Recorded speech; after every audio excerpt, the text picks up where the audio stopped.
Who doesn't love a frenzy? And guess what? We got free agent frenzy coming up next. The Canucks are already making some moves, and we know there's more to come. We're going to talk about the past, the present, and the future. It's all coming up next on Locked On Canucks. You're Locked On Canucks, your daily podcast on the Vancouver Canucks. Part of the Locked On Podcast Network, your team every day.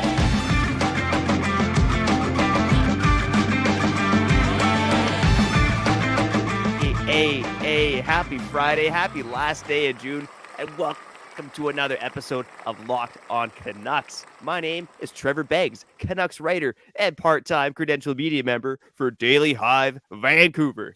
And guess what? A championship team is about each player being a perfect fit. Wow. It's the same when it comes to your vehicle. So for parts that fit, head to eBay Motors and look for the green check. Stay in the game with eBay Guaranteed Fit. ebaymotors.com. Let's ride. eBay Guaranteed Fit, only available to U.S. customers, eligible items only, exclusions apply. Oh, got that one off fast. Well, guess what? Again, like I said at the top, the Canucks are already making moves. We're going to talk about that. Lots going on the last day of June, and of course, July on the horizon. So we're going to do a little free agency preview, some predictions. But first and foremost, I predict that this guy is looking good. Let me check the camera. Kyle Bhawan. Oh, he is looking good. Hey, what's going on, buddy? How's it going, man? How's it going? A Friday, feeling good. Beggsy drinking the dad beer. Show it to the camera, okay? The dad beer. Yeah. This is something else right there. You know what? You deserve it, man. Kyle Bhawan, Trevor Beggs, Locked On Canucks, your team every day, the day before one of the scariest and most horrifying days of the year for Vancouver Canucks fans. Okay, the wallet is thick and it's going to be spent. You know, I just felt it. I felt it. You know, I feel as if there was a part of me that was like, you know what? This team has a little bit of room. They're possibly gonna save it / not use it all / not be at the front of the auction. But again, I'm traumatized, and we see it time in and time out with the Vancouver Canucks. Doesn't matter who the general manager is. This day is an important day. It's a big day, and I think they're gonna spend some money tomorrow. Again, though, Locked On Canucks, Comment Corner, the best part of the show. At the end of the show, we'll save it for then. Beggsy, big news off the top. I think it's big news. And it was somewhat kind of predicted on this program, right? Ethan Bear not getting qualified. Ethan Bear not going to be making 2.2 with the Vancouver Canucks. I know this was before the injury, but Kyle Bhawan said it, right? I said it. He's not making that much. Even if he was healthy, I don't even think he would have deserved that much in this economy, in this NHL. And we've seen it across the board. Teams are not just cheap right now. They're not in the ballpark to even come close to overpaying players and also being in a rush to pay value for tweener players. They're trying to get bargains, and it's the only way this version of the NHL is going to move forward, I think, because the cap went up, what, $1? Beggsy, what are your thoughts on this? Yeah, honestly, I'm not surprised. And, you know, I think everydayers know. Shout out to the everydayers and welcome again to the episode. I think it was pretty clear that Ethan Bear wasn't going to be qualified by the Vancouver Canucks after he got injured because, you know, $2.2 million is a lot for Ethan Bear. I think it might have made sense to qualify him before this injury, but now it's like this guy's not even going to be back until December. So I feel bad for Ethan Bear, honestly. You know, people know he's gone through a lot this year, dog passing away. His wife goes into labor right afterwards as a kid. I think he breaks his nose at one point during the season. So it was a bit of a tumultuous year for Ethan Bear. Lots happened in his life. And now this, right? He goes to play for Canada in the World Championships, you know, living out the dream, play for your country, separates his shoulder. Now he's out for 6 months and requires surgery. So he was definitely dealt a shite sandwich for sure. Whoa. And we'll see what happens next with Ethan Bear. I would say maybe there's a sliver of a chance he comes back to the Canucks. No, that's not a sliver. It's not a sliver, bro. He's coming back. I think he's coming back. You think he's coming back? Really? He's a fringe NHLer. We can't just say this guy passed with flying colors and is a top 4 defenseman across the board. He's coveted. Dude, this guy lost his job in Carolina, got traded to Vancouver. Yeah, he played well, but this team was still one of the worst defensive teams in the NHL. And I'll say this, his best opportunity to redeem himself, to build off, because he is a good hockey player. And if he leans into being a good hockey player and pairs that up with possibly getting 65 games, maybe 58 games with Quinn Hughes, then he can get paid. So let me ask you. Where else is he going to play with the Norris winner, like a potential Norris winner? There's a good opportunity here. Still is. and you'll still be a millionaire. Sign here. Well, let me ask you this: if you think Ethan Bear is coming back, who's going to play with Quinn Hughes to start the season? And for that player that's going to play with Quinn Hughes, is that just a placeholder for Ethan Bear? Like, are they really just going to hold a spot for this guy until Ethan Bear comes back? I mean, I think by the time Ethan Bear comes back and he's ready to play, someone else has cemented themselves alongside Quinn Hughes. The Canucks have a different looking top four. You probably still have Tyler Myers, hopefully no higher than your third pair. So it's like Ethan Bear's going to he's going to have to battle for a spot in the lineup. I don't say you can't do it. You know, I think that guy's got a motor and I think he can battle. But I just don't think he's going to come back from injury and just slide back right back up next to Quinn Hughes if he were to come back to the Canucks. But I still think there's like a 50% chance that the player that the Canucks get to play with Quinn Hughes, whether it be Juleson, who just signed a 2-year deal, or someone that they find in free agency. Like, you never know if the mesh is going to be, completed right away. I just think I'd bet on myself. You know the team. There is some belief here. Like, they put you in the letter. They wrote your name down within the organization. He was one of the 8. Yeah, there is some level of comfort here, and there's still that chance, that lottery ticket type of chance, that you get to play with Quinn Hughes or just in general, maybe Hronek, or there's familiarity there. This guy's had a really, really interesting start to his NHL career, and it's been riddled with a lot of bad luck in 2023. But I think, again, there's a lot of opportunity here for him to bank on himself, and maybe just by the grace of the universe, he comes back a little bit earlier. You know what I'm saying? And can get that opportunity a little bit quicker. And I hope he gets it, man. Avid dog lover, Ethan Bear, a good dude. You can tell, man, a good dude. He deserves a chance. And I'd be okay with the Vancouver Canucks bringing a guy that's that hungry. Because he's going to be hungrier than most players in the NHL, because it's like, look at his career path.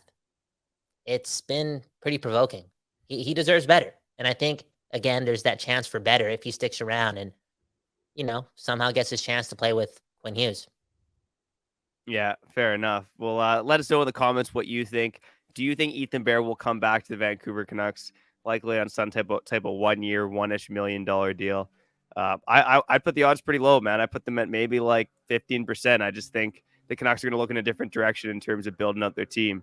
And for the budget options, the guys that are probably outside the top 6, I would put Bear in that category for now. They want those guys signing under $1 million. Mm-hmm. So yeah, I have a hard time seeing the fit, but they did pay assets to give up to trade for this guy. So hey, it is definitely possible. Kyle, what a direction to go. So many things to talk about. What do you say? Yeah. Do you want to recap the draft quickly? Go to break, and then maybe we'll do notes and free agency predictions. Yeah, do it. Let's talk about rounds 3 to 7, right, for your Vancouver Canucks. Yeah, so I think we probably have a similar reaction to most of you watching right now, most of you listening. In terms of round 3, like Hunter Brusiewicz was really high on a lot of draft boards. He was kind of considered a mid-second round pick. Got some offensive flair to his game. Still some flaws in his game, but and the analytics guys love him. Okay, I'm a big fan of the computer boys, and the computer boys seem to love him, especially in transition and his transition defense. So I think that was a great pick there. But after that, it seemed like we were talking about dogs earlier, Kyle. It seemed like a bit of a dog's breakfast after the first 2 picks of the Canucks. What made. A dog's breakfast? What type of phrase is that? You never heard that phrase before? What, y'all just feeding your dogs what? Like your leftover breakfast or something? Like what's that mean? I don't know what that means. What Oh, type wow. of Canadian You never lingo heard that is that? expression? Yeah, like, Oh, you got a plate full of dog's breakfast. Yeah, it basically means it'd be like you and me eating a dog's breakfast. It kind of sucks. So that's kind of what I'm saying about the Canucks draft. Okay. At least the initial reaction, because it's like you get this guy. It was a bunch of players who, weren't really on anyone's board, and not to say that that's the be all end all, but there seemed like there's a lot of value left on the board. So, I tweeted this out after round 4, but some of the players the Canucks left on the board were Hoyt Stanley, big 6'4" right shot defenseman who played in the BCHL, who's got some good defensive awareness, good in transition as well. Jade Lipinski, who played with the Vancouver Giants, a 6'4" right shot center, almost a point per game this year for the Vancouver Giants. Another guy was, Aram Meneshian. He played for US at the U18s, defenseman as well. Not the biggest guy, 5'11", but he was really, really solid for the US at the U18. So 3 guys who I think were, legitimate prospects from the research I had done. And instead they draft 2 overagers who haven't shown a lot. and a 6'6" forward from Sweden, Vilmer something or rather. But yeah, and it seems like this guy's a big project too from everyone else I've talked to. So I don't know, Kyle, do you have any thoughts, or did you care about what the Canucks did in rounds 2 through 7 there? Bro, Kyle Bhawan, obviously I cared, and I'm addicted to the game of hockey right now. I'm out there in meetings all day yesterday, one place to another. I don't even know where I'm at, how I got here, some important shit going on, and there I am sitting down. And like I said, I'm addicted, bro. I'm addicted. I'm going on my phone during these meetings, and I'm checking Twitter, seeing what's going on with the Vancouver Canucks. For real. And I saw it. I saw it, and I heard it from a guy like Cam Robinson, and, again, following Faber on Twitter. Not that satisfied, a little scared. That was the feeling like, what's going on here? And then you also have that rhetoric. And what do we know? What do we know? We don't watch these prospects. We don't really know anything about these guys, but I heard it. It seemed as if the Canucks were really focused on making sure there was competition in their AHL lineup. It's like the ultimate, if that's the case, which is crazy to me, but if that's the case, their belief in prioritizing intensity and professionalism from within and figuring out a path to the cup that way is like, what book did you read? What business book did you read? You know what I'm saying? Because this is like a different level of leadership and competition building and team building. And voila, if you look a couple of years ago in the past, these guys did win multiple Stanley Cups. So it's like, I don't know, like it's interesting. It's different. It's left field. I'm not a prospect guy, but I'm a little fascinated. And you know me, right? Getting older in this thing called life, 30 years old now, just hoping the best for the West Coast, the best coast of the city. I'm being optimistic. Maybe these guys know what they're doing, in this obscure way of doing things is the way to being respectable. A respectable ice hockey team. Okay. It's been a while. Yeah. And I think, from, listening to Todd Harvey's interview yesterday, one of the things that stood out for a lot of these prospects was they have some intelligence. Okay. They got that hockey IQ. And, I think maybe that was a bit overvalued in this process. But here's the thing. I think the Canucks have picked a lot of guys without hockey IQ in recent memory. Okay.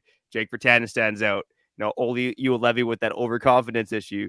Even a guy like Nils Höglander, who's got a lot of offensive instincts, he's been a bit one-dimensional. So I think they really made it a shot at looking at, well-rounded players, even if they're kind of boring players. Whoa, dude. You just went there, man. You just went there. And you just took a The dad poop. beer's making me mean. You just took a poop on intelligence. Knowledge is power, okay? Knowledge is power. Don't forget it. I wish I knew that in elementary school and high school, but there I was, cheating my way through elementary and high school. I'm not gonna lie. I cheated every single day, and I graduated and got like honor roll. You know what I'm saying? Did I just rat myself out? Am I going to jail for that? I don't think so. I was a minor. Nah, man. Look at you made it, man. You've made it. It's all good. Living the dream. It's all good. Locked on Canucks, baby. All right, let's rip through some notes and some free agency predictions on the other side. But first, Kyle, newborn life has me short on sleep. You watch it on YouTube, you can see these bags under my eyes. Come on, look at them. Trevor Beggs, you know what I mean? Ooh. And it is harder to work out and eat healthy like I used to. That's why I have a hard time waking up in the morning without a little bit of AG1.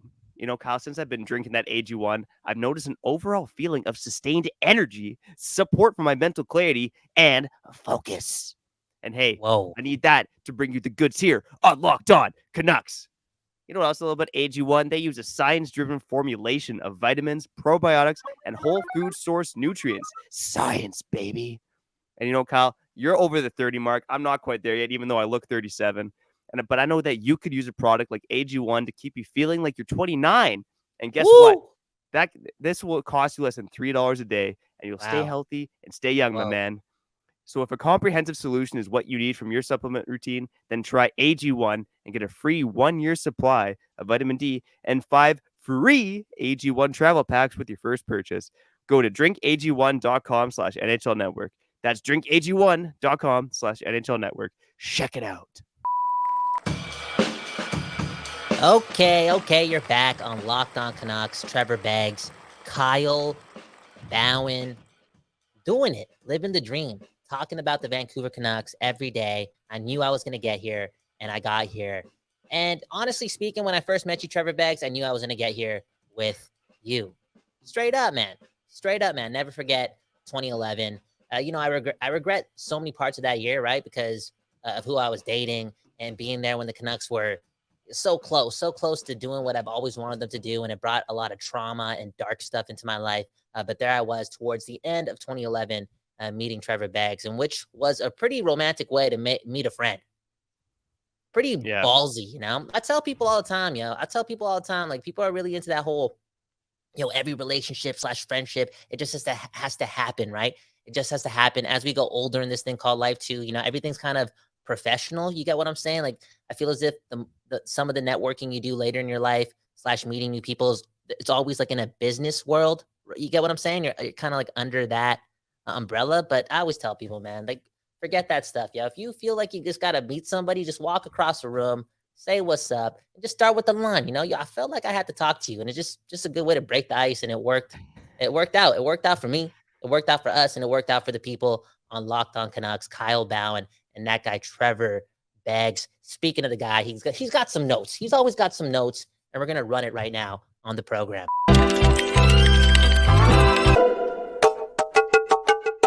Okay. Trevor's notes brought to you by Kyle. Vancouver linked to Pesci again. Got to hit the people with the Grand Slam. Didn't hear about this.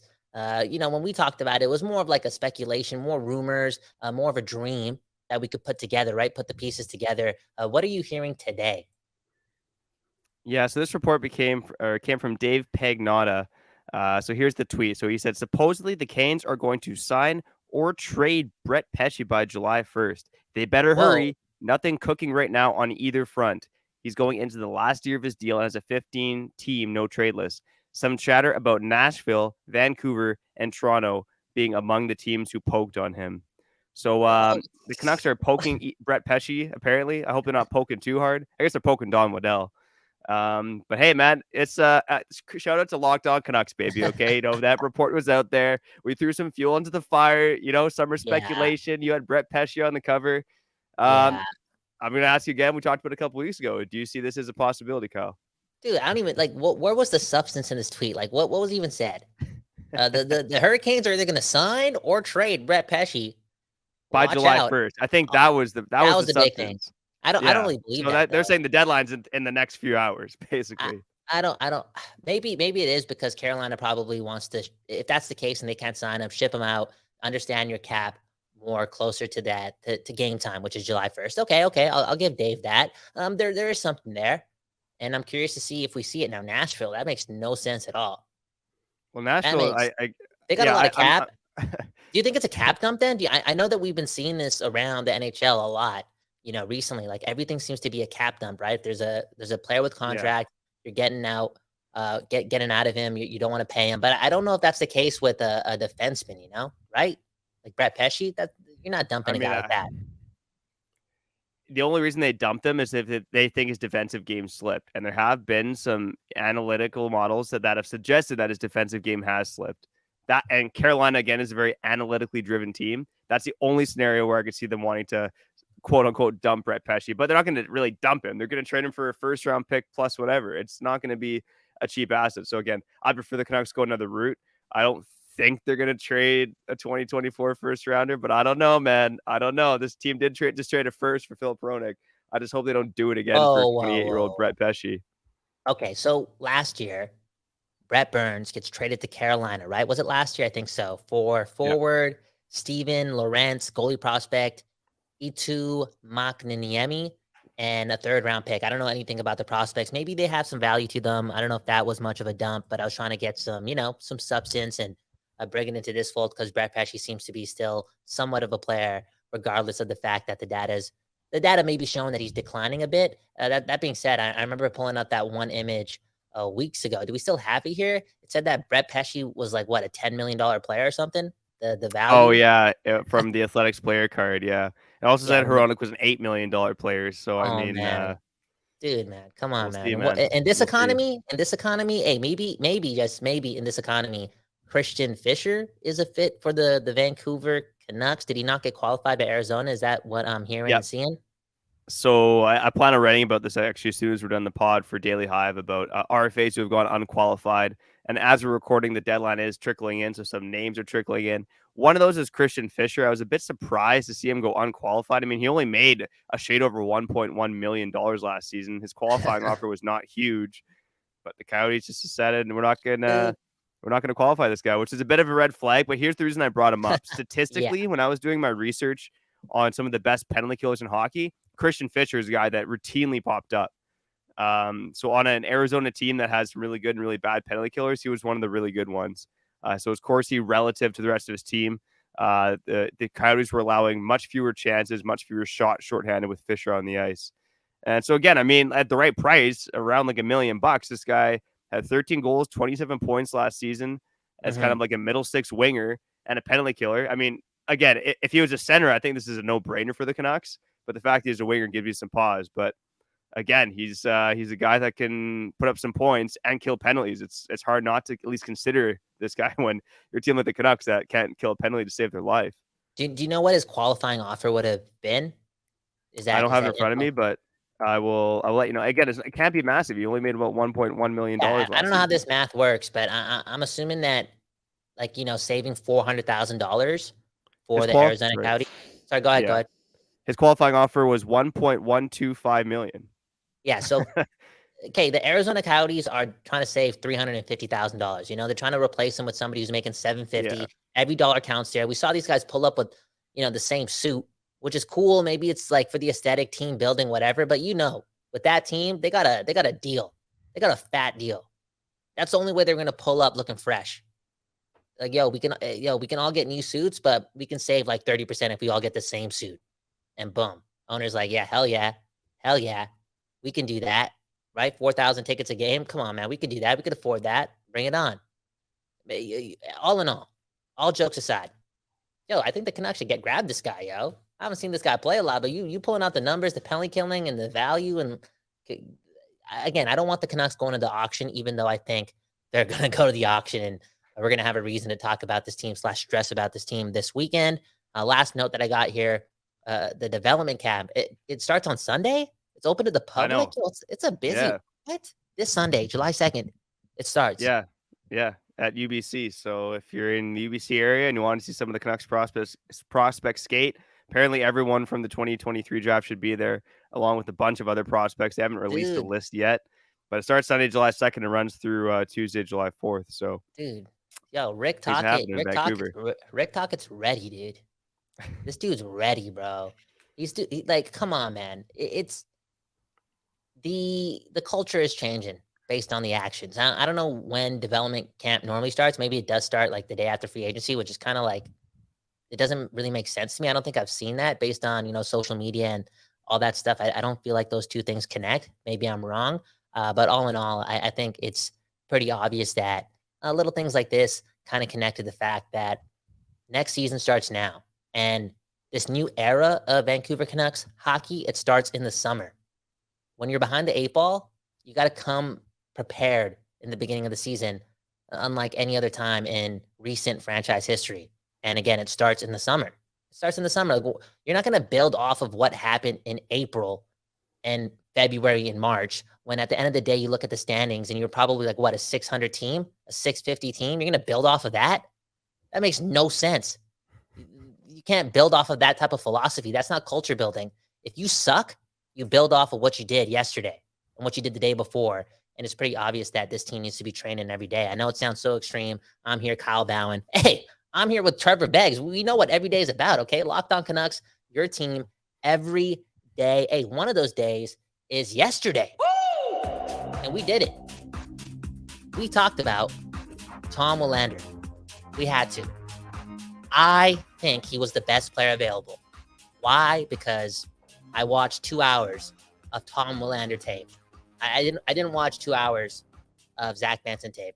I'll tell you that much. I didn't. But you know what the deal, okay? Locked On Canucks, Kyle Bhawan, maybe Trevor Beggs. West Coast Bias, 24/7. West Coast Bias, 24/7. Go check out yesterday's episode wherever you stream podcasts or on YouTube. We're going to get to Comic Corner to end out the week. Hey, Beggsy, do we got anyone else we got to shout out? over here? Or are we going straight to the best section of the show? We're going straight to the best section of the show. The only person I'll shout out is Rick Tocchet, okay? Because Rick Tocchet did say that he wants guys showing up to camp in shape. And if they're not in shape, they're going right to the prospect group in Group C. So it won't be like some big workout at Canucks camp in September. Guys got to show up in shape and ready to go, Kyle. On the Rick Tocchet regimen, like you suggested. Oh, man. Okay, let's get the comment corner. We're back. Locked on Canucks. Your team every day. Trevor Beggs, Kyle Bhawan. Yo, if you don't show up to camp in shape, you going straight to Club 16. All right. And bro, if we want to do this together, energy is a real thing. I was learning something about consciousness and Deepak Chopra, and we're all connected. And if we really want Vancouver to change, I feel like we all need to change. So maybe this is the summer for all Vancouver Canucks fans to maybe not. You don't got to go to the gym, but be active every day. Put in that work. And be prepared in September. September is theoretically like January, kind of. It's a fresh start for everyone. It feels like that. We're kind of programmed to believe that, right? School, September, new grade, new time. Be in the best shape of your life in September, and the Vancouver Canucks will play meaningful games in May next year. I said that. Wow. So that's your bold free agency predictions that the Canucks will be playing in May next year. Dude, don't you know what, Alvin Aquilini, if you're listening to this, don't spend any of that money, any of that OEL money. Just buy Gatorade and protein. Spend it all on Gatorade and protein and chicken breast. All right? Okay, comment corner, the best part of the show. Gotta love the people. First comment goes to Dave, okay? To the question asked by the Locked On Canucks podcast. Okay, we asked if Willander was what? Did we say waste, or what was the word we used? Mistake. Did they make a mistake? Title? Yeah. Mistake was in the title. Okay. Did the Canucks make a mistake with Willander? Dave says, to the question asked by the Locked On Canucks podcast, it's too early to tell whether Willander was a good selection. The Canucks, after all, desperately needed defensemen after a 2022-2023 season that featured no shortage of games, that featured them having blown 4 goals. Okay, you know what? That's a long one. David, I read half of it. You were really happy that I was going to read it. All in all, I read all this, and again, he wants the Canucks to pick up defensemen. Look at how many blown leads the Vancouver Canucks had. He talked about goaltending being an issue as well. He kind of went into we don't know whether Willander is going to be good or not right now, which is fair. And he talked about kind of like goaltending also being a big issue with this team, which is also fair. The Canucks had some of the worst goaltending in the league last season until Demko came back from injury and kind of ruined our chances of getting Matvei Michkov. But anyways, I digress. Thanks for commenting, David. You know what? He is right, because, we're not going to know whether this is a good pick or not for another 3-4 years, right? It's kind of like even right now. We talked about it before, Kyle. You like to poo-poo me whenever I bring this up. We're looking back at the 2019 draft with Podkolzin and Höglander, specifically Podkolzin, and you're wondering, like, 4 years out, like, was that a mistake? And it kind of looks like it because of Matt Boldy, but it's still kind of up in the air. And that's 4 years since that draft. You know what I mean? So this stuff just takes time, and we won't know for a few years. And sorry I couldn't read the comment, because it's like in a different type of English. It's a different type of poet. Like, he's a poet. This guy's a poet. I'm telling you, read his language. And I feel like I had to be Shakespeare when reading the comment, and I couldn't really like finish it. I was trying to add some flavor to it, but I'm not an actor. Okay. Next comment goes with this dude, and this dude's a smart dude. Okay. I disagree with Trevor Beggs. He's a dumbass. Okay. I don't think injuries derailed Juolevi's career. I think he was hyped up because he played with, Christian Dvorak, Marner, Tkachuk on the London Knights. That had a lot to do with it. They made him look good. And honestly speaking, I think there's a lot of truth to that statement. I think there's some truth, but at the end of the day, Dvorak, Marner, Tkachuk, they don't play defense. Juolevi played defense, and he was good at playing defense for the London Knights.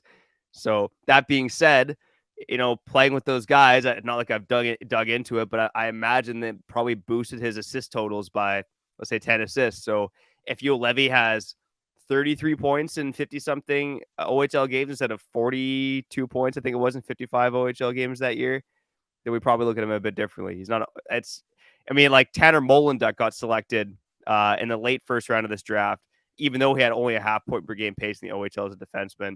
It's rare that you see guys in that half point per game range as defensemen get drafted really that high from the CHL. So, I'll give the commenter some credit, but also, if you want to go back and watch Ole Ulevi's tape, which why would you?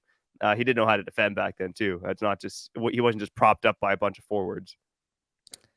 This guy went after you, man. For real, he did. I got a little defensive there. Whoa, that's a comment. Holy. Okay, look at this comment from Chris Burgess. Okay, this is an essay, and I could barely read David's.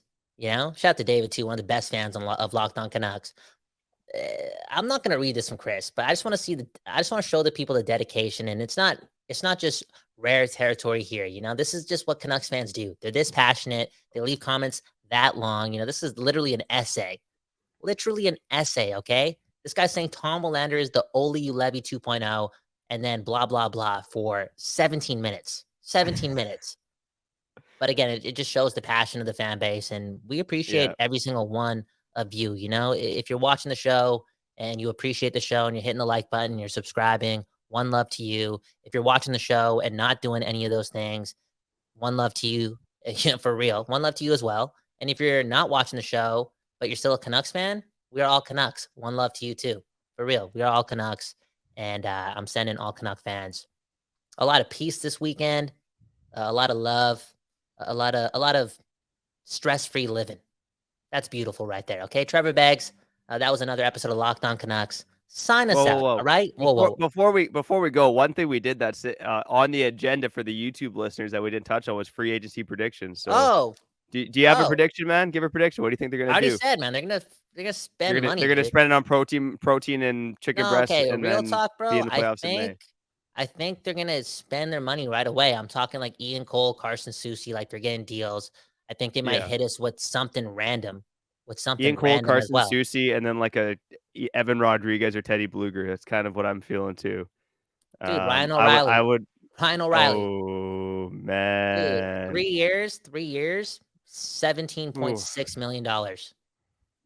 They have 3 spots to fill, right? The spot beside Hughes, the spot beside Hronek, and third line center, and they got about $7 million to do so. So you can spend if you spend 5 on O'Reilly, then you're going like with $2 million for 2 defensemen. So I don't know, man. I don't think they're gonna go shopping that high. I could see like at the top of it. Probably what I'd like to see would be like Pius Suter, Connor Clifton, and then maybe like an Ian Cole all on short-term deals. Dude, even if like it's Connor Clifton, and then it's Pius Suter, which is like fills up some holes, and then you know maybe like somehow get Ethan Bear back, and then it's sometime in August, and they're finally able to get creative. You know, maybe when the market's kind of different and it's time has passed and there's not all these salary dumps, then maybe they're able to be creative and trade Garland or Beauvillier for another defenseman. Yeah. Just don't be the loudest at the auction. It's not the time. Anyways, Trevor Beggs, that's enough time. We're gonna get in trouble for this amount of time for real. But hey, it's Locked On Canucks, okay? It's your team every day. The people care. Tomorrow's one of the biggest days of the year. If we gotta talk longer than 30 minutes, we're gonna do it. Why? Because it's about the fans. One love. It's about the fans. And again, we are nothing without the fans. So shout out to the everydayers, the occasional listeners. And if this is your first time listening, welcome to the show. We love you. Stay a little while because we got shows coming out 5 days a week. Yes, 5 days a week. And it's been that way for the last couple months, even though the Canucks season ended a couple of months ago. But Kyle and I are here for you. We'll probably figure out something over the weekend here too, Kyle, at least with the solo show, maybe both of us, to kind of recap what the Canucks do in free agency, because let's be real, they're going to do something. And then after that, I guess we'll see what happens, man. We'll see what happens after free agency. But regardless, we'll be here for you on Locked On Canucks. But for now, I'm Trevor Beggs. He's Kyle Bhawan, and you've been listening to Locked On Canucks.